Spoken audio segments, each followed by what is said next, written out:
Hi there, this is James Swanwick, and you're listening to the Alcohol Free Lifestyle Podcast, where you learn how to take back control over alcohol and live a life of health, wealth, love, and happiness.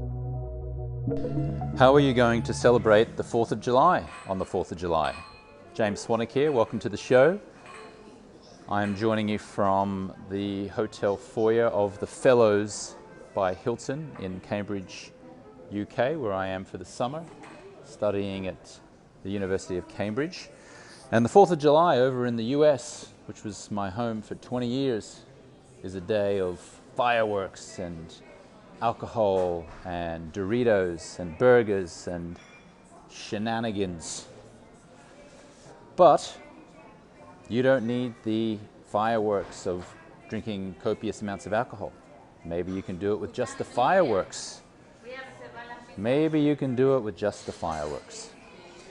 Speaking of fireworks, did you know that your dopamine levels in your brain, the neurotransmitters of your dopamine, light up like the 4th of July when you consume alcohol? You drink alcohol, your dopamine receptors go, loving this, until you drink more of it, and then the dopamine receptors do not like it. Your body floods with GABA, G-A-B-A, which relaxes you. Now you start to slur your words. As your words start to slur and the GABA is flowing through your system, so does adrenaline and cortisol. Your body is now going, what the hell's going on here? I'm drinking this poison, I'm drinking this foreign substance. Because I'm releasing all of this GABA, I now have to bring in some cortisol. I now got to bring in some adrenaline. And then as the GABA starts to leave the body and the cortisol and the adrenaline remains, so that shows up as stress and anxiety. In many cases, that shows up as aggression, hostility, combative behavior, regret, shame, lethargy.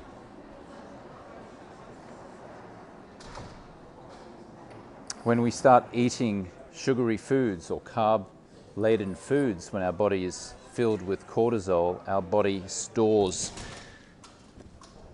the fat from the food as unwanted body fat, leading to a lack of confidence, leading to regret and shame.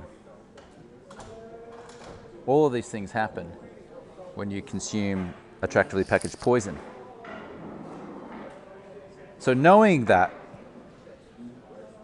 how will you choose to drink on the 4th of July? Will you just follow the pack, follow society and drink beers, and drink wine, and drink vodka, and drink tequila, and do shots, and insist that in order for you to have a good time, you must be drinking attractively packaged poison? Or will you try something different? Will you choose an alcohol-free alternative? Whether that be alcohol-free beer, alcohol-free spirits, there are plenty on the market right now, alcohol-free wine, or will it just be you drink soda water, ice, and a piece of lime, or you put a dash of cranberry juice in there, you get some soda water like Perrier or Pellegrino, you cut open a slice of lime, or you cut open a lime to create a slice of lime, I should say, you squeeze it in, you walk around whatever social function you're at a party, where people have the mistaken belief that you're drinking a vodka soda, where in actual fact you're just drinking soda water. Can you enjoy the 4th of July and the fireworks without the fireworks of regret and shame and lethargy, and waking up on the 5th of July going, oh, what did I do? I shouldn't have done that. Here's the thing, when you go to a 4th of July party, people don't care if you're drinking or not drinking. They just care if you're having a good time. And the host especially doesn't care if you're drinking or not drinking. The host just wants to ensure that you're having a good time. Now, the host mistakenly believes in many cases that drinking alcohol or you drinking alcohol equals you having a good time. But in actual fact, you not drinking alcohol can equal you having a good time. And the host only cares that you have a good time, irrespective of whether you're drinking or not. But if you walk into this 4th of July party and the host offers you a drink and you say, oh, no, sorry, I'm just going to have soda water, I'm not drinking at the moment, then the host is going to believe that you are not a fun person, that you're dull, that you're in pain. And then the host is going to say, go on, just have one, you'll be fine. Because the host, of course, wants you to have a good time, wants you to be fun around. So if we have an alternative version here, you go into the party instead and you have a big smile on your face and you bring soda water, ice and a piece of lime with you, or you bring some alcohol-free alternatives and you smile and you say, hello host, I brought some drinks, here you go. Brought some alcohol-free fun drinks. Big smile on your face. The host is going to say, that's so nice of you, thank you so much. Amazing, are you not drinking? I'm like, and then you say, no, I'm not drinking actually, I haven't drunk in a while, I'm taking a break. This is going to be my first alcohol-free 4th of July, I'm looking forward to it. And if your energy and your confidence is on display, then the host is not going to care and nobody else is going to care. No one's going to say, go on, just have one, or come on, it's the 4th of July, of course you're going to drink. Now the 4th of July ceases to be one of those special occasions where you feel justified to drink alcohol. Now the 4th of July is just a special occasion because it's the 4th of July, and you get to give yourself the gift of having an alcohol-free 4th of July. And not only that, now you can be more present, you can be more engaged, you can have more fun, and then later on that night when you go to sleep, you can sleep through the night the way nature intended you to sleep, and you can wake up the next morning on the 5th of July and going, wow, I had a great 4th of July. That was amazing. I stayed up late, I went to the party, I engaged, I met lots of people, I had a great time, and it's now the 5th of July morning and I feel pretty damn good because all I did last night was drink alcohol-free drinks. Whereas those who were drinking are going to have a compromised night's sleep, because all of the studies have shown repeatedly that any amount of alcohol disrupts the amount of time that we spend in that deep REM restorative phase of sleep, which results in compromised sleep, which results in waking up feeling tired and lethargic and irritable. So your July 5th morning can be one of waking up going, wow, I feel the way nature intended me to feel, which is well rested, hydrated, ready for the day, remembering the night before where you had a wonderful time seeing the fireworks, the 4th of July, and celebrating with friends and feeling connected, but without having consumed a whole bunch of poison. Without having consumed a whole bunch of poison. Because make no mistake, alcohol is poison. And if you choose to consume poison on the 4th of July, then you are choosing to set fireworks off in your brain. The neurotransmitters, the dopamine.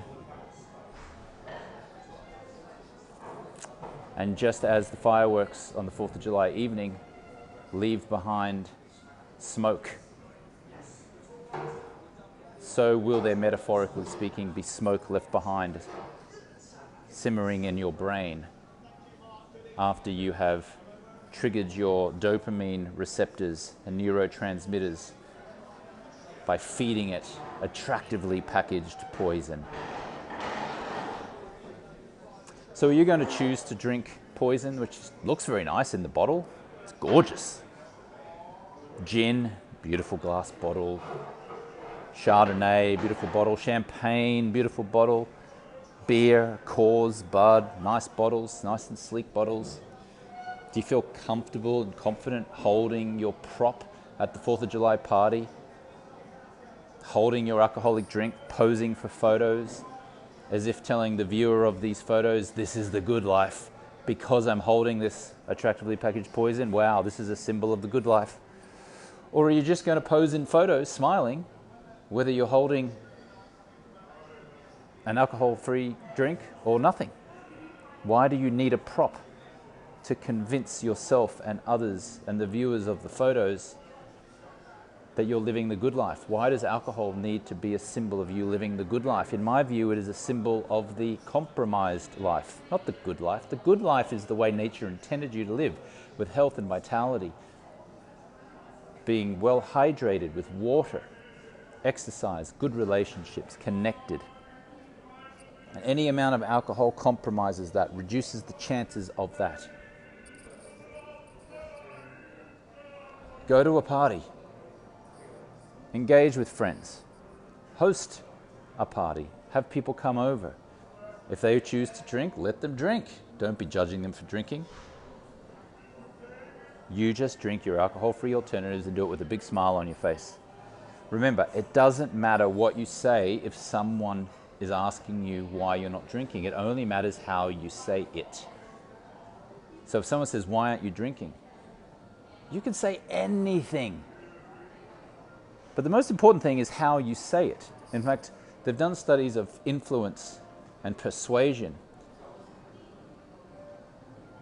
And many studies have shown that influencing or persuading someone is only 7% what you say and 93% how you say it.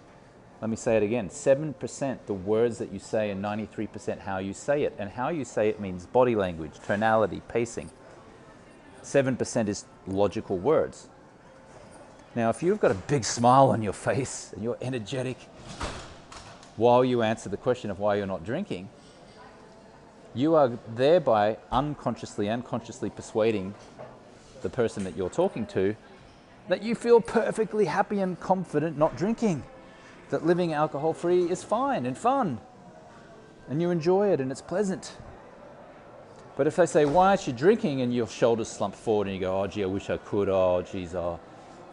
Now, of course, you're inferring that you're in a prison, and all prisoners want to break free of prison. So instead, I invite you to try a new way this 4th of July.